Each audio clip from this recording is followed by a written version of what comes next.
చేసి నాతో పాటు ముఖ్య అతిథులుగా ఉప ముఖ్యమంత్రి వర్యులు బట్టి విక్రమార్క గారిని, హైదరాబాద్ ఇన్ఛార్జ్ మినిస్టర్ పొన్నం ప్రభాకర్ గారిని,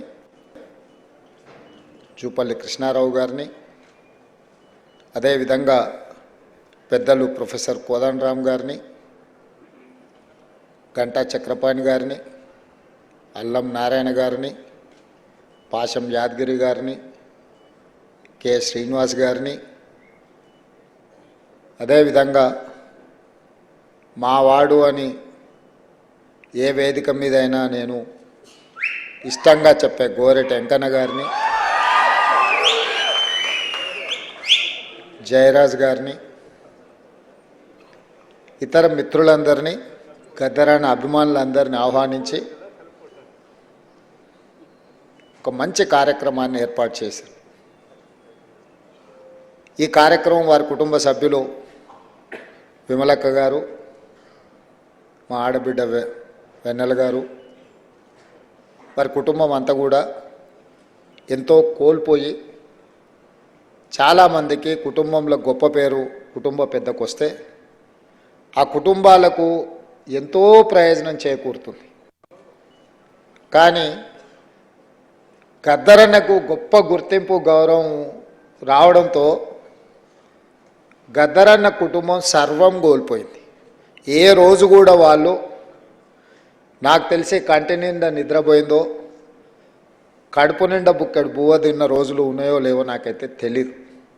ఎందుకంటే ఆయన కుటుంబానికంటే ఈ సమాజమే నా కుటుంబం అని, సమాజంలో ఉన్న సామాజిక సమస్యల్ని పరిష్కరించాలి, ఈ సామాజిక సమస్యల మీద తను పోరాటం చేయాల్సిన బాధ్యత ఉంది అని చెప్పి నిరంతరం వారు ప్రజా జీవితంలోనే ముందుకు వెళ్ళిండ్రు. కంచా ఎలయ్య గారు లాంటి వాళ్ళు వాళ్ళ కళలతో స్ఫూర్తినిస్తే, గద్దరన్న లాంటి వాళ్ళు గలంతో గజ్జలతో ఈ సమాజానికి స్ఫూర్తినిచ్చిండ్రు, చికిత్సను చేయాలనే ప్రయత్నం చేసిండ్రు.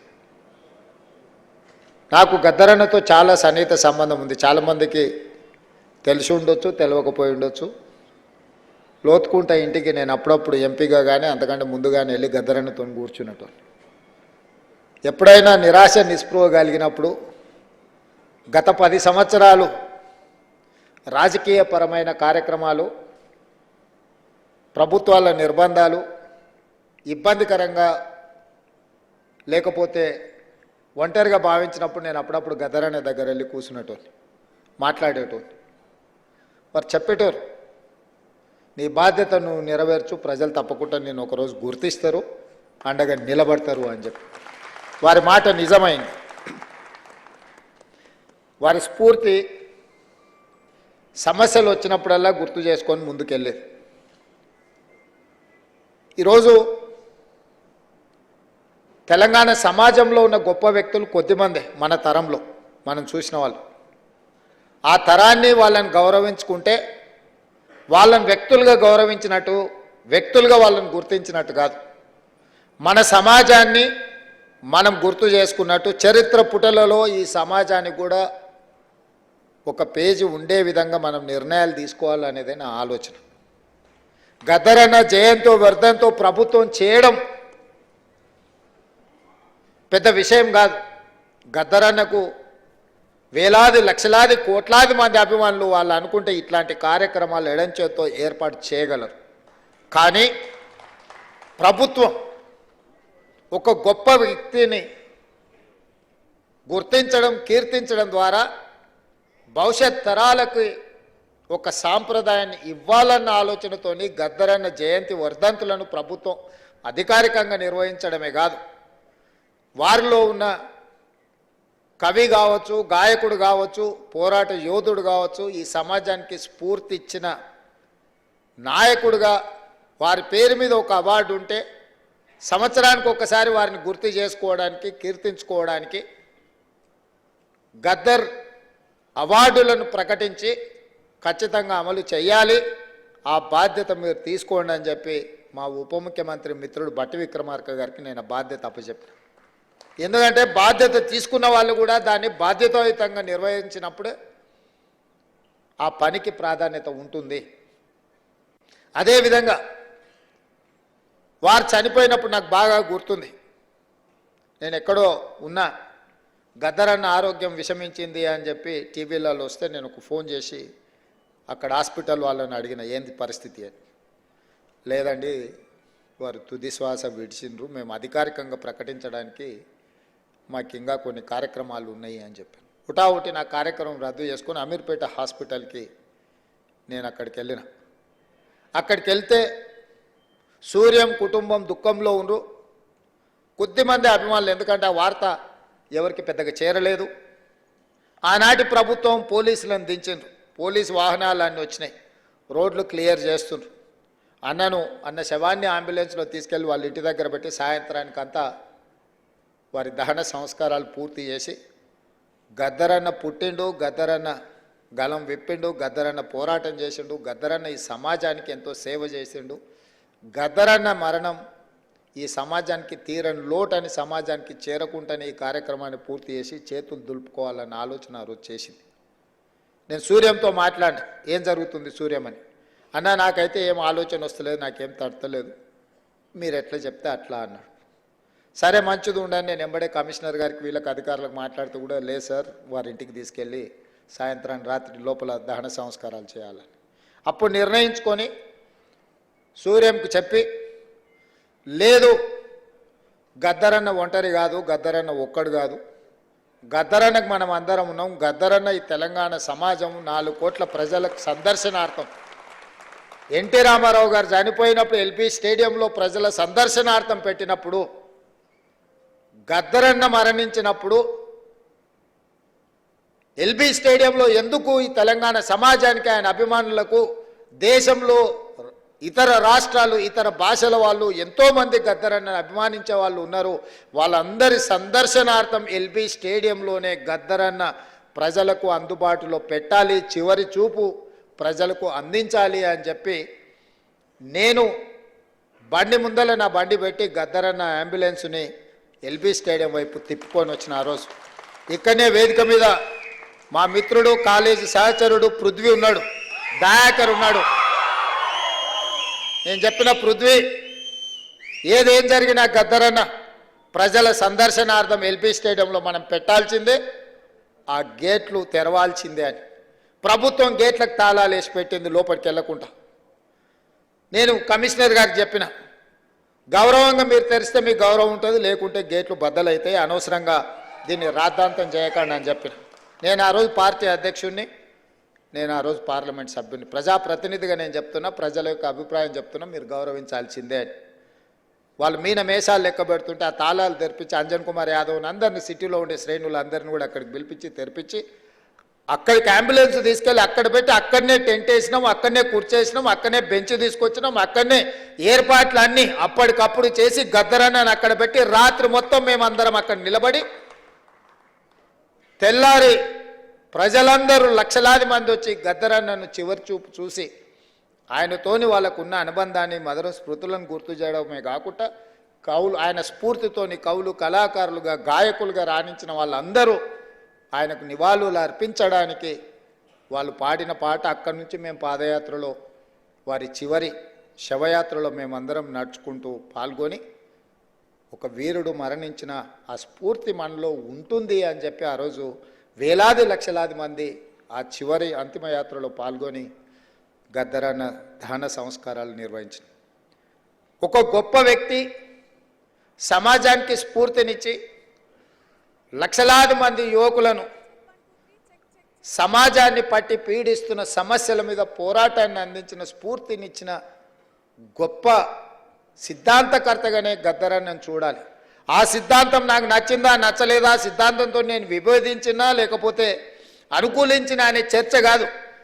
గద్దరన్న ఒక సైద్ధాంతిక కట్టుబాటుతో వారు జీవితం చివరి వరకు, ఆఖరి రక్తం బట్టు వరకు, చివరి శ్వాస వరకు వారు కొనసాగించారు.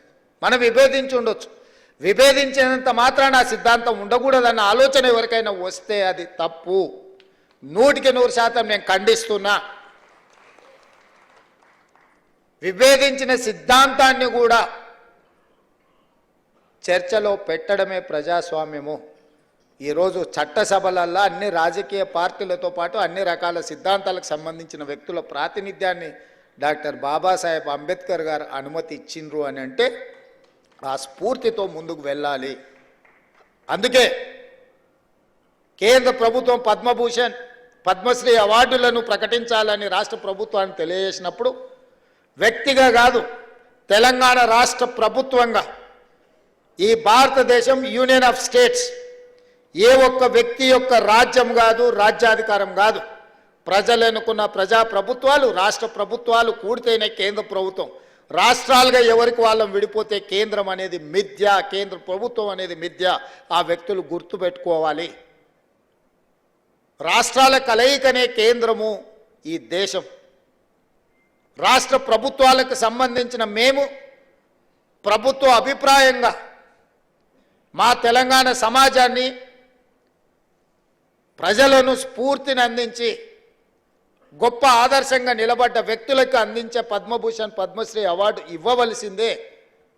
దానికి ముందు వరుసలో ఉండేవాడు గద్దరన్న, వారితో పాటు చుక్కా రామయ్య గారిని, అందశ్రీని, మిత్రుడు గోరెట వెంకన్నను, జయతీర్ తిరుమలరావు గారి పేర్లు నేను ప్రతిపాదించిన. ఇందులో ఏ ఒక్కరూ మా పార్టీ కార్యకర్త కాదు, నాయకుడు కాదు, కాంగ్రెస్ పార్టీ సంబంధం లేనోళ్ళు.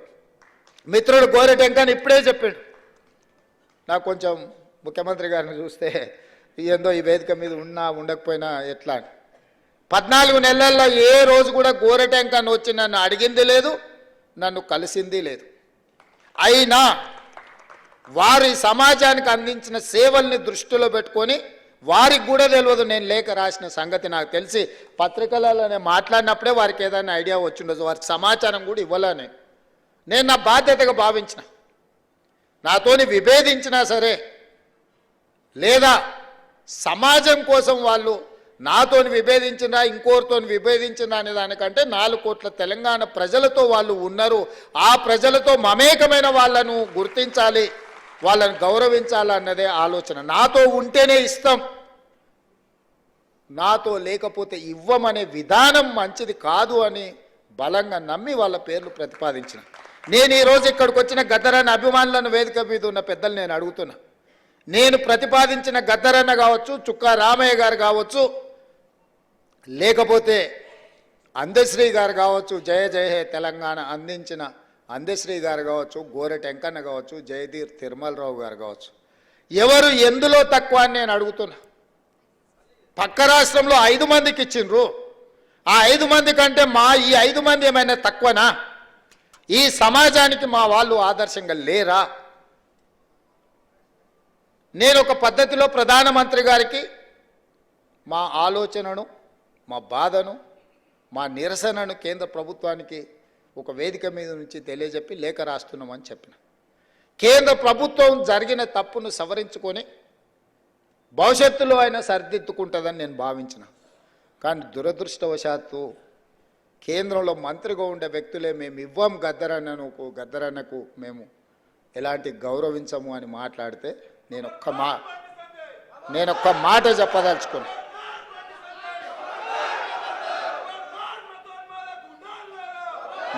మాట చెప్పదలుచుకున్నా. మళ్ళొక్కసారి మీరు మీ పార్టీ గద్దరన్నకు వ్యతిరేకంగా, గద్దరన్న గౌరవాన్ని కించపరిచేటట్టు మాట్లాడితే మీ పార్టీ ఆఫీసు ఉన్న ప్రాంతానికి గద్దరన్న పేరు పెడతా. నీ పార్టీ కార్యాలయం అడ్రస్ రాసుకోవాలంటే గద్దరన్న గల్లీ అని రాసుకునేటట్టు చేస్తా బిడ్డ మిమ్మల్ని. మీరు అనుకోవచ్చు ఏం చేస్తాడు ముఖ్యమంత్రి, అవార్డులు మా దగ్గర ఉన్నాయి కదా, పద్మభూషణో పద్మశ్రీ ఇచ్చేది మేం కదా అనుకుంటున్నావు. కానీ నీ పార్టీ ఆఫీసు గద్దరన్న రాష్ట్రంలో ఉంది, ఆ సంగతి మర్చిపోవద్దు.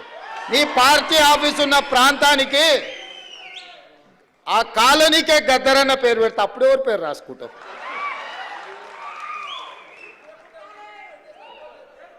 ప్రతిదానికి మా దగ్గర మందుంది స్వామి. ఇంతకుముందు అన్నాయన కూడా గిట్లనే నీలిగిండు. గద్దరన్నని గేటు బయట కూసబెట్టిండు.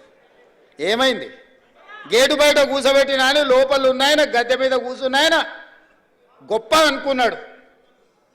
కానీ చూస్తుంటేనే ఆయన గద్దె కూలింది, గేట్లు బద్దలైనాయి. గద్దరన్న వారసులు లోపలుండ్రు, గద్దరన్నని గేటు బయట కూర్చోబెట్టినోడు ఇవాళ గేటు దగ్గర కూర్చొని ఎవరన్నా వస్తారా అని వల్కరించడానికి ఎదురు చూస్తున్నాడు చకోర పక్షిలాగా. గాయనకే గంతగతి పడితే నీకెంత పడుతుంది స్వామి? నువ్వు అర్థం చేసుకో. నువ్వేమి ఇయ్యకు, నేను ఇయ్యవని అడగను, నువ్వు ఇయ్యనందుకు నిరసన తెలుపుతా. ఎట్లయితే గద్దరన్నని గేటు బయట కూర్చోబెట్టినోనికి పట్టిన గతి ఉందో వచ్చే ఎన్నికల్లో నీకు గదే గతి పడుతుంది. ఓట్ల విప్లవం వస్తుంది, ఓట్ల విప్లవం వస్తుంది. గంటలో నువ్వు కొట్టుకపోతావు. మేము గద్దరన్నకి ఇవ్వాల్సిన గౌరవం కేంద్ర ప్రభుత్వం నుంచి మేమే ఇప్పిస్తాం. రాహుల్ గాంధీతో మేమే మాట్లాడతాం, అడగం, సంతకం పెడతాం. గద్దరన్న గౌరవం ఇచ్చడానికి కేంద్ర ప్రభుత్వం నుంచి నువ్వు మర్చిపోకు.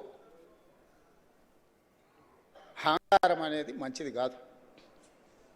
విభేదాలు ఉండొచ్చు, సైద్ధాంతికపరమైన విభేదాలు ఉంటే. చరిత్రలో సైద్ధాంతికపరమైన విభేదాల మీద చర్చించుకున్న వాళ్ళు లేరా? గౌరవించుకున్న వాళ్ళు లేరా? మరి మీరెందుకు ఇంత అహంకారపూరితంగా వ్యవహరిస్తారు? అప్పుడప్పుడు మా పాశం యాదగిరి అన్నను మమ్మల్ని ఎడా పడా చెడా పడా తిడతానే ఉంటాడు. అంత మాత్రాన మా యాదగిరి అన్నను మేము వదులుకున్నామా? పెద్ద మనిషి అనుభవం ఉన్నాడు, ఎక్కడన్నా ఏదైనా అటు ఇటు ఉంటే అంటాడు.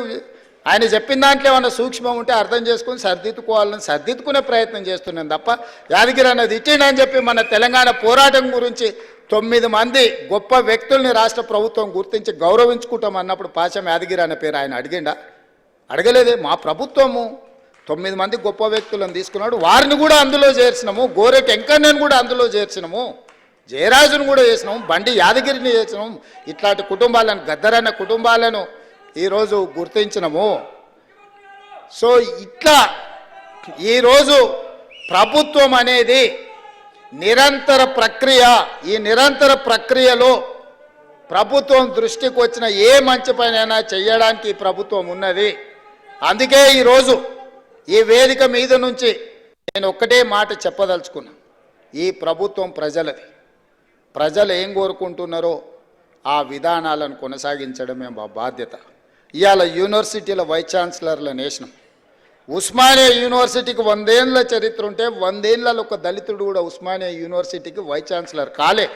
మొదటిసారి కంచె ఐలయ్య గారికి, వేదిక మీద ఉన్న లేకపోతే కాకి మాధవరావు గారికి, వీళ్ళందరికీ విషయం తెలిసి ఉండాలి. మొదటిసారి ఉస్మానియా యూనివర్సిటీకి అక్కడ చదువుకున్న ఒక విద్యార్థినే ఇవాళ వైస్ ఛాన్సలర్గా నియమించినాము. 100 ఏళ్లలో జరగంది ఈరోజు ఈ ప్రభుత్వంలో జరిగింది. అంబేద్కర్ యూనివర్సిటీలో రిజిస్ట్రార్గా పనిచేసిన వ్యక్తే ఈరోజు అంబేద్కర్ యూనివర్సిటీకి వైస్ ఛాన్సలర్ అయ్యింది. ఇవాళ యూనివర్సిటీల వైస్ ఛాన్సలర్ని సామాజిక న్యాయాన్ని గుర్తుపెట్టుకొని ప్రతి దగ్గర ఒక క్రమ పద్ధతిలో వాళ్ళు ఎవ్వరు మమ్మల్ని కలవలేదు, పైరవి చేయలేదు, అయినా వాళ్ళని గుర్తించి గౌరవించాలనుకున్నాం. ఈ ప్రభుత్వం చేసింది. ఇది సరిపోతుందంటే సరిపోదు, ఇంకా చేయాల్సిన అవసరం ఉంది. మేము చెయ్యాలంటే మీరందరూ మాకు అండగా నిలబడాలి. ప్రొఫెసర్ పురుషోత్తంకి హైయర్ ఎడ్యుకేషన్ లేసినాం సోదరా. ప్రొఫెసర్ పురుషోత్తంని అందరినీ హైయర్ ఎడ్యుకేషన్లో వారిని పొలిటికల్ జేఏసీకి వారు చేసిన సేవల్ని గుర్తించి ప్రొఫెసర్ పురుషోత్తం గారిని వేసినాం. ఆయన కూడా నన్నేం అడగలే. ఎవరెవరికైతే బాధ్యత ఇచ్చినో ఏ ఒక్కరు కూడా ఈ ప్రభుత్వానికి వచ్చి విజ్ఞప్తి చెయ్యలేదు. ప్రభుత్వమే బాధ్యతగా భావించి వీలైనంత మేరకు మంచి చేయాలన్న ఆలోచనతో నా సహచర మంత్రివర్గుల సహకారంతో నేను ఏది ప్రతిపాదన చేసినా నా మంత్రివర్గ సహచరులు ఎవ్వరు రెండవ మాట మాట్లాడకుండా నేను మొదలు పెట్టంగానే మా ఉప ముఖ్యమంత్రి గారు దాన్ని ముందు కొనసాగించి ముఖ్యమంత్రి గారు చేస్తున్న ప్రతిపాదన సమంజసమైంది అని చెప్పి దానికి ఆమోదం చెందే విధంగా ఈరోజు ప్రభుత్వం నిర్ణయాలు తీసుకుంది. అందుకే మిత్రులారా, వ్యక్తులు అగౌరవపరిస్తేనో, వ్యక్తులు గద్దరన్నను గుర్తించనని మాట్లాడితేనో గద్దరన్న గౌరవం తగ్గదు, వన్నె తగ్గదు. కోహినూరు డైమండ్ను ఎక్కడున్నా దాని విలువ దాందే. ఏనుగు చచ్చినా బతికినా దాని విలువలో ఏం తేడా లేదు. గద్దరన్న బతికున్నా, గద్దరన్న చనిపోయిన ఆ స్ఫూర్తి మన గుండెల నిండా ఉంటుంది. గద్దరన్న గౌరవం 10 ఇంతలు పెరుగుతుంది తప్ప ఆనాడు మహాత్మా గాంధీనే మీరు గౌరవించిన వాళ్ళు గద్దరన్నను గౌరవిస్తారని మేమెందుకు అనుకుంటాము? మహాత్మా గాంధీనే పొట్టన పెట్టుకున్న వ్యక్తుల గురించి ఎక్కువ మేము ఆశించడం, ఎక్కువ యాచించడము ఏది రెండు తగదు. ఖచ్చితంగా తెలంగాణ రాష్ట్ర ప్రభుత్వం గొప్ప వ్యక్తులను ఎప్పుడూ గౌరవించుకుంటుంది. వాళ్ళ గౌరవం తగ్గకుండా ముందుకు తీసుకువెళ్తాం. ఈ వేదిక మీద నుంచి వెన్నెలమ్మను ఏదో సాంస్కృతిక సారథి చైర్పర్సన్గా నియమించడం అనేది అది వాళ్ళ హక్కు, ఎవరేమి ఇచ్చింది కాదు. వారి గద్దర్ కూతురుగా వారికి ఆ కళాకారుల యొక్క బాధ ఆ కుటుంబానికి తెలిసి అందరికంటే గొప్పగా. అందుకే నేను బాధ్యతగా భావించి వెన్నెలమ్మకు కూడా జీవో ఇచ్చే వరకు నాకు తెలిసి తెలియదు. ఆ కుటుంబానికి కూడా జీవో చూసుకున్నాకనే ఆవిడకు కూడా చాలామంది నాయకులు అడిగినారు. నాయకులకు ఇయ్యలే నేను చెప్పిన ఇది నాయకులను నియమించే కుర్చీ కాదు, ఈ సానుభూతితో వాళ్ళ పట్ల కుటుంబ సభ్యులుగా భావించే వ్యక్తులకు ఇవ్వాల్సిన స్థానము అని చెప్పి గద్దర్ అన్న బిడ్డను మన సోదరిగా భావించి మేమందరం నియమించినాము. ఈరోజు ఇంతమంది ఇక్కడికి వచ్చి గద్దర్ అన్న స్ఫూర్తిని కొనసాగించడానికి, గద్దర్ అన్న ఆనాడు బట్టన్న పాదయాత్రలో వారు ప్రజల దగ్గరికి వెళ్ళినప్పుడు, వారు నడిచినప్పుడు వారి దృష్టికి తీసుకొచ్చిన సమస్యల్ని పరిష్కరించడానికి ఈ ప్రభుత్వాన్ని ఆశీర్వదించండి, ఈ ప్రభుత్వాన్ని ముందుకు నడిపించండి, అవసరమైనప్పుడు సలహాలు సూచనలు ఇవ్వండి.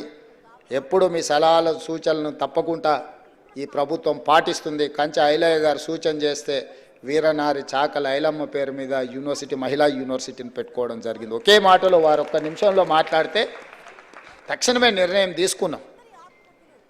సురవరం ప్రతాప్ రెడ్డి గారి పేరు పెట్టుకోవాలి ఆనాడు మనకు విముక్తి కోసం పోరాటం చేసిందంటే చెప్తే మనం వెంబడే దాని మీద కూడా నిర్ణయం తీసుకున్నాం. సో ఈ సమాజానికి అవసరమైన నిర్ణయాలు తీసుకోవడంలో ఈ ప్రభుత్వానికి భేషజాలు లేవు. ఎవరైనా తెలంగాణ సమాజానికి ఉపయోగపడే సలహా సూచన ఏదిచ్చినా ఈ ప్రభుత్వం పాటిస్తుంది. గద్దర్ అన్న గౌరవం పెంపొందించే విధంగా ఈ ప్రభుత్వం ముందుకు వెళ్తుంది అని చెప్పి మీ అందరికి తెలియజేస్తూ మీ అందరి దగ్గర సెలవు తీసుకుంటున్నాం మిత్రులారా.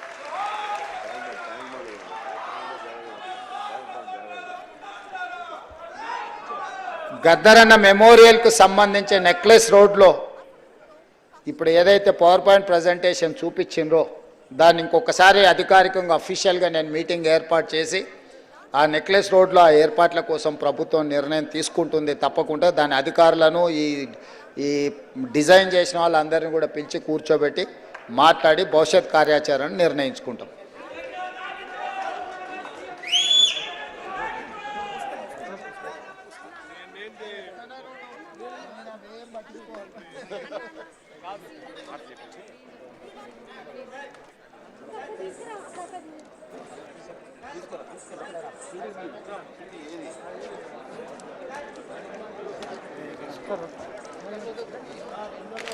Ma